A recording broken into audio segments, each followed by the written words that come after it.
Hi everyone, it's Fitz with the Daily Delivery. Hope you're well. I am fantastic. Fired up for football on Saturday and for basketball on Friday.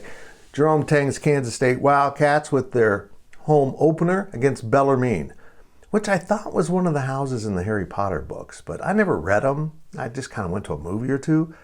It turns out it's a university in Louisville, and I don't think they teach witchcraft. They do teach pretty good basketball, as it turns out. Bellarmine's going to be a fun game. Hey, make sure you're subscribing to this YouTube channel. Okay, you thought I was going to say something important. And make sure you hit the thumbs up, leave those comments. Anything you do to interact with videos on YouTube helps the creators, in this case us. We appreciate it very much.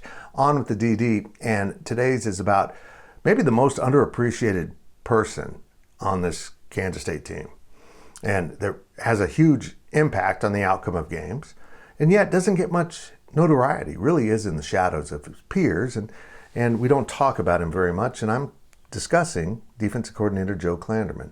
We talk about offense a lot. It's easy to talk about. Everyone understands, throwing touchdowns, rushing touchdowns, quarterback. Everyone gets the offense, but the defense is much more complex, and it's a little harder to measure. Or we tend to forget to use the right measurements. Well, it turns out Joe Klanderman has become one of the best defense coordinators in this conference, and yet his name doesn't come up. My theory on this is that Joe Klanderman doesn't fit the two cliche characters of defensive coordinators. Of course, we have the intimidating figure, whether they're the yellers and screamers of the Venable Stoops branch, or maybe just intimidating looking, like Scotty Hazelton was. Sure, a nice young man in his own way, but that beard is a little bit scary.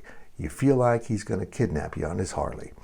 And then there's the other type of defensive coordinator, the wise old owl, the guy that seems like played without a helmet, a leather helmet only, maybe before helmets. I don't even know when that was. That's how old they are. They're very, very smart. They've seen it all. In fact, they remember when the football was round. I don't know if that's true at all. Anyhow, those are the two cliches, and Joe Klanderman doesn't fit either one of them.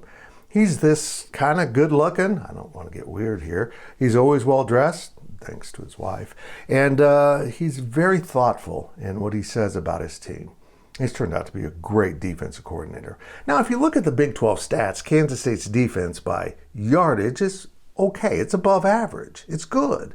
There's nothing wrong with it. But when you get to points, it's number 2 in the conference. They've given up the least number of points per game in conference games, only behind Texas, and they both kind of screwed up each other's stats last week. But it's a very narrow difference.